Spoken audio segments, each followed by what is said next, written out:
Contrairement à ce que plusieurs personnes pourraient penser, la chance pour un entrepreneur ou nous dans notre vie, que ce soit employé, être autonome, avoir une entreprise, je pourrais dire, selon mon expérience au cours de quand même 34-35 ans dans le domaine des affaires, que environ 20% de notre réussite pourrait être calculée sur la chance. Avoir la bonne idée, avoir la chance d'être une personne qui est capable d'innover, de visualiser des choses qui vont faire évoluer les humains, pourrait pour 20%. 80%, je vais vous en donner un petit exemple très rapide ici, comme un exemple autant dans mon cas, formation d'1 an en architecture, formation collégiale en pratique du management, formation collégiale, la gestion des ressources humaines, formation collégiale, la comptabilité. Ici, un livre qui n'est peut-être pas collégial, où je ne suis pas allé à l'école pour, mais que je vous conseille fortement. Découvrez vos points forts dans la vie et au travail. C'est un outil qui est extraordinaire. Ça vous donne vos 5 points les plus forts, votre force. Et c'est ça qui est bien important, c'est de travailler avec nos forces. Et comme j'avais dit à l'autre capsule avant, s'il vous manque des forces, allez les chercher dans d'autres personnes, des associés, des conseillers, etc.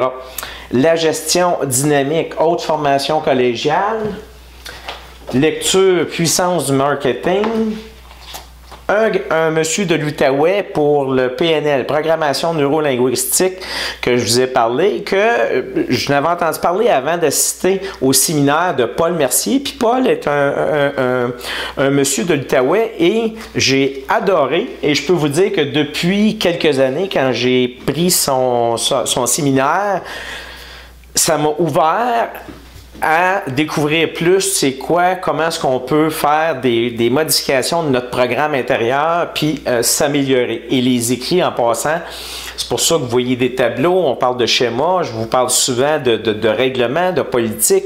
C'est que les écrits restent, les paroles s'envolent et ça nous donne du visuel et l'humain plus enregistré au point de vue de l'audition, au point de vue du vocal, au point de vue du visionnement. C'est un tout et ça rentre mieux et on a plus de facilité à voir les choses. Je vous nomme ici Alan Turing. Alan Turing est l'inventeur, le premier inventeur vraiment de l'ordinateur. J'ai vu le film qu'il a joué il y a quelques années passées de sa biographie. En passant, c'est toujours intéressant de regarder les biographies de plusieurs entrepreneurs. Et Alan Turing, ce que j'ai très aimé qu'il a mentionné dans le film, c'est que les choses les plus extraordinaires ont été faites par les gens les plus ordinaires. Donc, j'en ai même un exemple que je vous ai mis ici. Effectivement, qui aurait pensé qu'un amuseur de rue québécois nous aurait fait émerveiller avec son Cirque du Soleil? Naturellement, on sait tous de qui qu'on parle. Il est même notre fameux Guy La Liberté, aller dans l'espace. C'est fut le 7e touriste spatial, en notre mot, d'aller dans l'espace. Fait que c'est assez extraordinaire. En 2017, sa valeur personnelle vaut 1,37 milliard de dollars. Donc, on peut-tu comprendre que de partir de cracheurs de feu dans les rues et avoir de la difficulté à se nourrir d'une journée à l'autre et avec persévérance, des bonnes idées, à avoir des gens, les bonnes personnes avec lui, a monté le Cirque du Soleil. Donc, ça peut juste nous laisser savoir que ce que Turing mentionne, on en a la preuve vivante et concrète avec nous aujourd'hui, dans les années 2015, 2016, 2017 et probablement 2018. On va être toujours capable de voir l'évolution de certains entrepreneurs. Aujourd'hui, après toutes mes lectures, puis après les ateliers de formation que j'ai donnés, mon idée, puis comme je mentionne, je l'ai pris quand même à travers certains livres aussi, des points, les 5 points les plus importants que ça prend pour vivre une réussite dans notre entreprise et bien évoluer, L'amour et passion pour ce qu'on fait. Moi, ça fait 28 ans et plus que je suis dans le même domaine d'aménagement paysager complet et de rénovation générale complète. Et je peux vous dire que, regarde, je m'amuse à faire des capsules vidéo. J'ai du plaisir à me rebaigner dans les livres, dans les codes, les normes. Et quand je vois chez les gens que je les aide à prendre une cuisine de 40, 50 ans passés, de tout enlever ça et de mettre, fournir, installer des super belles cuisines, des belles salles de bain, ben, l'expression dit bien, ben, j'ai le sentiment encore d'être comme au début de mon entreprise et toujours être en mode création. Je vous en avais parlé sur l'autre capsule, j'avais même montré que c'est bon de se réaliser. 2, je pourrais dire finance, budget. Vous avez beau être un bon entrepreneur, si on n'est pas capable de s'arranger dans les finances. Un exemple, Walt Disney. Walt Disney, c'était son frère Roy Disney qui était bon au point de vue d'aller chercher des prêts bancaires, d'approcher les banques. Côté financement, c'était lui qui avait, en d'autres mots, l'expérience de ce côté-là. Fait qu'ils ont fait une bonne force artiste, visionnaire et comptabilité, argent. 3, les employés. Faire travailler les gens autour de nous, notre personnel, nos associés, les gens dans votre département. Le grand défi, c'est d'être capable de travailler avec les employés et de les garder heureux avec le travail qu'on leur donne. Le temps, très important, une valeur que autant agenda, horaire, calendrier, c'est une ressource super importante. Puis quand on a le contrôle du temps, c'est ce qui nous aide à être plus efficace.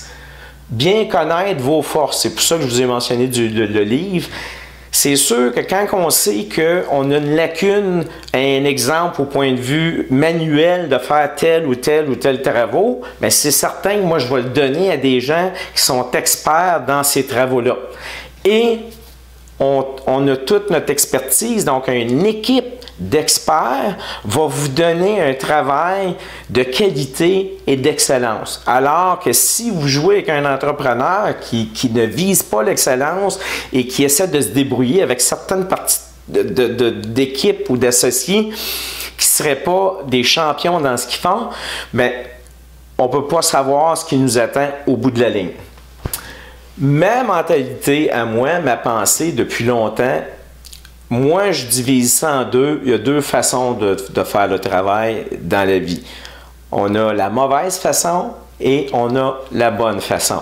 Moi, depuis plus de 28 ans, j'ai toujours opté pour la bonne façon. Donc, suivre les normes, suivre la règle de l'art, écouter les entrepreneurs qui ont eu des problèmes ou les consommateurs qui ont eu des problèmes et toujours être en mode réflexion, méditation, à faire sûr que les points qu'on voit négatifs chez d'autres entrepreneurs ou chez les consommateurs, qu'on va faire tout en notre pouvoir pour éviter des mauvaises situations.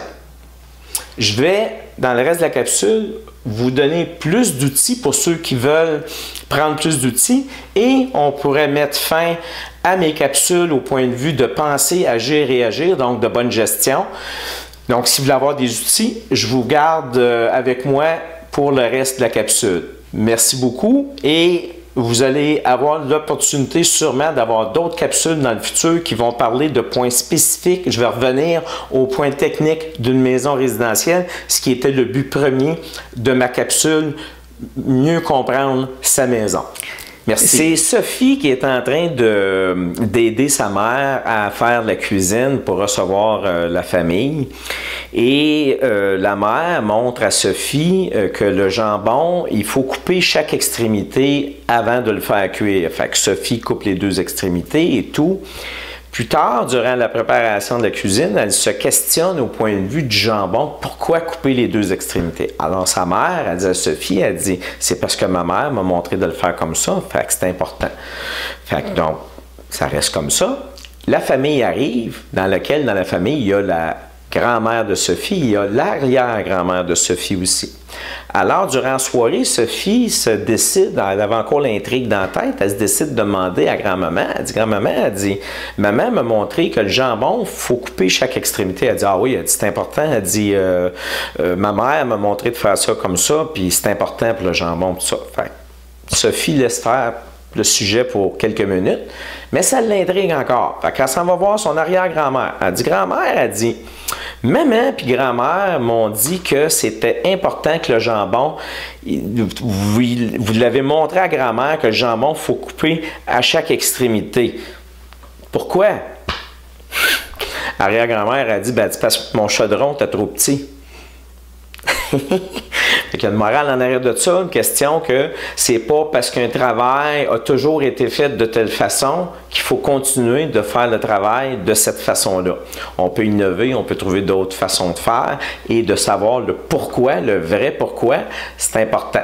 Et même encore en 2017, on a encore dans le domaine, un exemple de la construction de la rénovation, c'est assez étonnant des fois de voir ça, que plusieurs entrepreneurs, quand on leur demande pourquoi ils utilisent telle technique ou ils font le travail de telle façon, la réponse va être aussi simpliste que de dire « ben c'est parce que tous les compétiteurs le font comme ça ».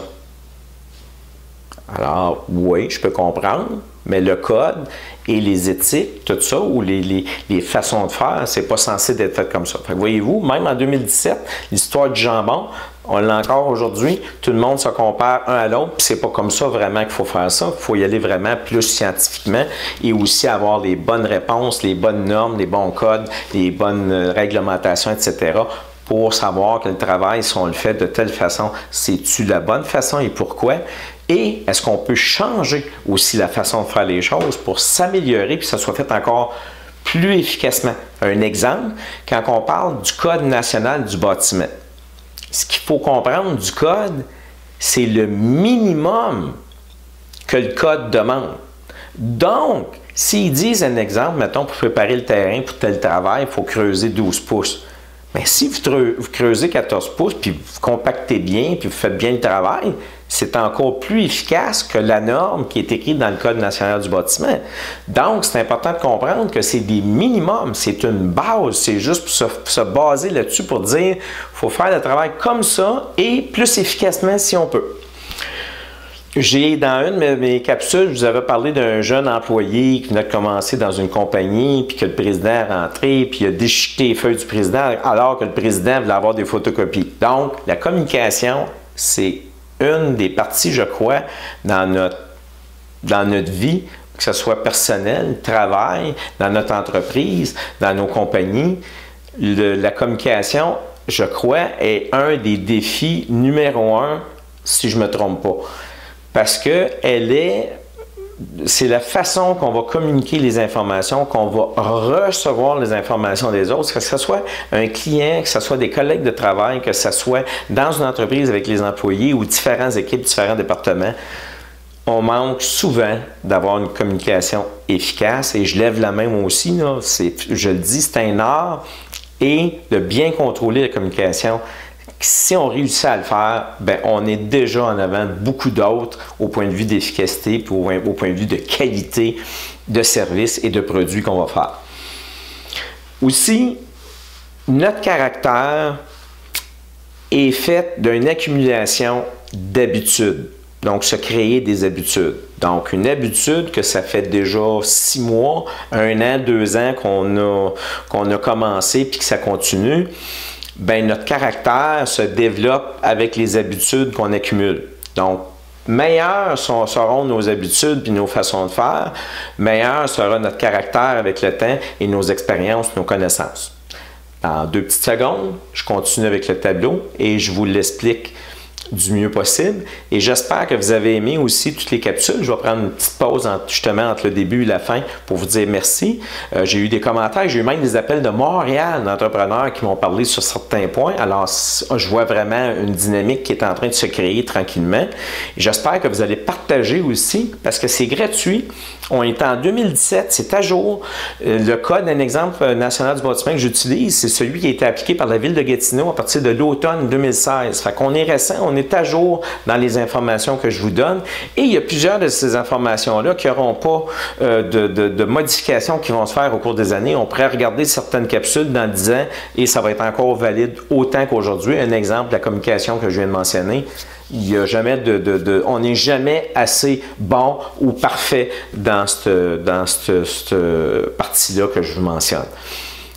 on continue avec l'autre, avec la suite qui s'en vient. Pour ne pas trop étirer la capsule, je vais passer à travers les points assez rapidement avec vous. Je vais vous faire, je crois que les points par point sont assez visibles, je crois. Donc, en premier, on parle de création d'horaires, de liste de travail, liste de tâches. Ce qui est important de faire des créations de documents comme ça, c'est que quand je parlais depuis le début du moment présent, puis d'être vraiment conscient de ce qu'on fait, c'est des outils qu'on se donne pour être vraiment dans le moment et savoir ce qu'on a à faire et bien le faire. Donc, meilleures sont faites les descriptions de tâches, les horaires de travail, plus efficace qu'on est dans la création de ça, plus les résultats qu'on va recevoir vont être des résultats de qualité et on va performer de mieux en mieux avec le temps. Appliquez les systèmes de communication bidirectionnels avec les employés et vos clients. Tentez de vous habituer. On n'est plus là, en 2017, on est de moins en moins dans un monde de dictateurs et on est de plus en plus dans un monde social, d'échange de communication, d'interrelation très rapide. Donc, il faut s'assurer que la communication va dans les deux sens. J'avais parlé dans une autre capsule envers les clients, là on peut parler envers les employés, envers les collègues de travail, avoir des systèmes efficaces qui sont sur les deux côtés. Donc, c'est pas juste un côté, c'est pas le dictateur qui lance tout puis qui reçoit rien puis qui veut rien savoir des autres. C'est vraiment de faire une conscience, une intelligence collective, un peu comme l'Internet aujourd'hui, c'est ça que c'est. Donc, faire une intelligence collective qui fait qu'on a cherché les bonnes idées de tout le monde dans nos départements, dans nos entreprises, ou même dans vos familles, ça va accroître l'efficacité. Créer et faire respecter des politiques, des règlements, des conventions, des méthodes de travail et de gestion. Vous l'avez bien lu, faire respecter. Vous aurez beau faire des politiques, des règlements, des conventions, si vous ne les faites pas respecter, ça sert absolument, c'est comme des outils, c'est un outil efficace si il est utilisé et respecté. Donc, pas respecté, pas suivi, le gestionnaire, le patron, peu importe, ne voit pas à ça quand je vous parlais de voir l'ensemble d'une entreprise, puis il laisse tomber ces points-là, il perd sa crédibilité et l'entreprise ou le département perd son efficacité aussi.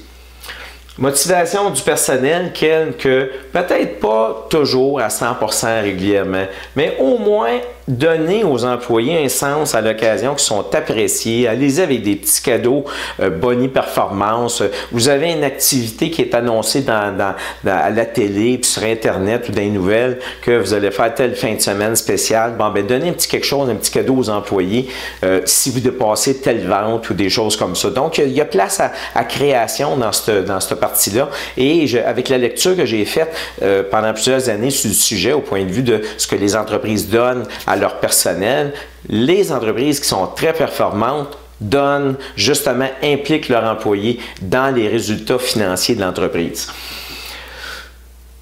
Mise en situation, simulation, visualisation afin de planifier des méthodes de travail et de voir être plus efficace tout ça. C'est pas un point ou un outil ridicule que je vous lance. D'ailleurs, je vous ai mis des exemples pour vraiment, parce que probablement, je suis certain qu'il y en a qui ont regardé autant quand j'ai parlé de penser. Il y en a qui ont dit penser. C'est sûr que penser, c'est facile, il faut que tu penses. Mais quand j'ai expliqué c'est quoi les démarches de penser, peut-être pas si facile que ça. Puis c'est peut-être pas vrai qu'on est en mode pensée régulièrement. C'est un peu la même chose quand on tombe dans se faire dire il faut visualiser les choses, il faut faire des actes théâtrales. Ben voyons donc. Ben, écoutez, l'armée, la police, les pompiers, les ambulanciers, les pilotes d'avion, les astronautes, les athlètes, si tous ces gens-là sont souvent en train de se faire entraîner dans des situations, dans des mises en théâtrales de situations, dans des visualisations, à un moment donné, il faut comprendre que même pour nous autres, dans nos entreprises, ou nos micro-entreprises, moyennes entreprises, grandes entreprises, il y a place à visualiser des choses, à voir comment est-ce qu'on pourrait mieux faire les services qu'on offre et mieux servir nos clients, plus de qualité de ces produits. Il y a toujours de la place à amélioration tout le temps. en tout temps. Et c'est ça qui est plaisant quand on s'améliore, puis qu'on voit notre évolution, puis nos réussites de plus en plus grandes. Mais c'est ça qui est plaisant quand on voit que ce qu'on rentre comme habitude, quand je parle de caractère, on devient des gens on devient plus efficace. Alors, c'est toujours plaisant de voir que nos clients sont satisfaits de ce qu'on fait pour eux et que tout va bien dans le processus du travail. Devenir un as du marketing, je ne vous demande pas de vous lancer dans le domaine du marketing, mais c'est quelque chose d'important dans une entreprise. J'ai mis ici dans la liste un exemple d'une quincaillerie qu'un barbecue à vendre. Bien, j'ai vu et j'ai été témoin plusieurs fois dans des magasins dont j'ai été pendant 10 ans. Mon entreprise était associée avec Rona, l'entrepôt ici sur Saint-René à Gatineau. Et pendant plusieurs situations que j'ai vu les employés aller, un exemple, une vente de barbecue, l'employé, voici tel barbecue, tout ça coûte tel prix, tout ça, puis laissait le client partir avec la boîte, tout ça. Alors, c'était retravaillé un peu. Et par la suite, mettons une liste d'aide-mémoire. Avez-vous besoin d'une housse pour protéger votre barbecue? Est-ce que vous avez une bonbonne à gaz? Non, on en vend. Est-ce que vous voulez en avoir une bonbonne ou 2 bonbonnes? Est-ce que vous avez des ustensiles pour faire cuire sur le barbecue, tu sais, qui sont allongés, les pinces et tout ça? Est-ce que vous avez ça? Non, on en vend. Est-ce que vous avez besoin de produits nettoyants pour nettoyer votre grill puis tout ça? Non, on en vend. C'est spécialisé pour les barbecues. Est-ce que vous avez des meubles patio? Venez-vous juste d'acheter une maison? Vous avez besoin de meubles patio? On en a. Donc, voyez-vous, là, comme c'est un service à la clientèle que vous faites, puis en même temps, ça rend service à l'entreprise à avoir une plus belle image professionnelle et avec les aides-mémoires que vous avez, puis les feuilles que vous avez préparées, puis les documents que vous avez préparés, vos employés qui sont utilisés, ça rapporte à tout le monde. Même l'employé, il n'est pas obligé de se casser la tête à chaque fois. Il faut que je pense à ça, il faut que je pense à ça. Il ne faut pas que j'oublie d'y offrir les bonbonnes. Mais non, vous l'avez sur votre liste d'aide-mémoire. Est-ce que le client a besoin de ça, ça, ça, ça? Le client il est pressé, il s'en vient juste regarder pour un prix pour le barbecue. Donnez-lui le document, dites, écoutez, quand vous allez revenir, vous allez avoir le temps, regardez, c'est tout ça que ça vous prend. Fait que si vous revenez, au moins vous savez qu'on vend tout ça, puis si vous avez besoin de tout, on va vous préparer la commande pour tout ça au complet. Ça, c'est un exemple parmi l'infini qu'on peut trouver des situations, d'autres façons de faire. Établir un processus de planification. Là, je parle pour le gérant, pour les gérants, les propriétaires, les entrepreneurs. La gestion, la planification, habituez-vous à ce que ça fasse partie de votre routine, puis ça fasse partie de votre travail. Je l'ai mentionné, la loi de Pareto, le 20-80, 80% de vos résultats viennent de 20% de bonne planification. Alors, si vous voulez du bon résultat en bonne quantité, prenez le temps de bien planifier et de préparer vos choses. Formation continue, du coaching pour vous, pour votre personnel, des cours, des séminaires. Le dernier séminaire que j'ai pris, moi, c'est au point de vue du Code national du bâtiment, justement, parce qu'il y avait au-dessus de 900 changements qui ont été faits dans le code et on se faisait parler des grandes lignes puis des fiches techniques que je l'ai montré dans ma première capsule vidéo. Je vous ai montré le cartable de plusieurs nouveautés. Et ça m'a servi beaucoup, donc je suis à jour dans mon domaine. Donc, si vous voulez être à jour, il faut prendre de la formation, il faut que ça soit continu. On n'est jamais assez connaissant dans ce qu'on fait. Donc, séminaires, conférences, associations et plus. Le monde évolue et nous aussi, il faut qu'on évolue avec le monde. Incluant la technologie, comme vous voyez, maintenant des capsules vidéo et tout, là, fait qu'on est rendu en 2017. On est là. Il faut innover. Exemple, certaines tâches plus efficaces la nuit. Vous avez des employés, vous avez 6 employés qui travaillent le jour, puis ils se pilent un petit peu ses pieds, puis bon, ils répondent à des appels téléphoniques, ils parlent à des clients, tout ça. Est-ce que vous seriez mieux d'en prendre 4 de ces employés-là, puis de préparer vos choses durant la nuit, durant le soir, puis que le lendemain, tout est prêt, puis les 2 employés n'ont pas de stress, pas de pression, puis tout ce qu'ils ont à faire, c'est vendre les produits, la bouffe, ou peu importe. C'est pensez-y bien. Au point de vue de commander sur l'Internet, vous avez des produits et services que vous pouvez vendre sur Internet, bien, si vous n'êtes pas encore là, ce serait peut-être le temps d'être là, puis aussi de s'améliorer avec le net. Dégustation de bouffe dans les épiceries, exposé dans des salons, habitations, salons de l'auto, salons de camping, de bateau, etc. Production à la chaîne, je viens de le dire, si vous avez des choses que les employés peuvent faire à la chaîne, en équipe, puis c'est plus facile après ça de vendre vos produits aux clients. eh bien, il faut y penser. Il n'y a pas de limite à tout ça. Et YouTube, là, je continue. Je me suis fait jouer encore une fois avec mon 10 minutes de caméra. Donc, et avec YouTube, qui fait partie, que je mentionnais, de toutes les nouvelles façons d'innover, de faire les choses. Donc, il faut suivre le plus possible, comme on peut le faire, la vague de nouvelles inventions et de nouvelles façons de faire. Alors, j'espère que les capsules vous ont plu. Je suis ouvert aux commentaires énormément. J'espère avoir l'opportunité de vous aider dans votre projet de rénovation ou d'aménagement paysager, vente de cabanons ou piscine creusée en fibre de verre. Et les prochaines capsules qui vont suivre vont être plus sur des sujets qui touchent, je reviens au point de vue technique des maisons. Donc, je vais vous parler probablement des balcons, certaines problématiques que les gens vivent régulièrement sur plusieurs maisons dans l'Outaouais. Alors, c'est plus là-dessus que je vais me lancer. Je crois que les chapitres que je viens de vous lancer sont des belles lignes et des bons points importants. Et maintenant, à partir de là, je vais rester collé avec les points qui touchent la résidence. Merci beaucoup. Au plaisir de vous aider.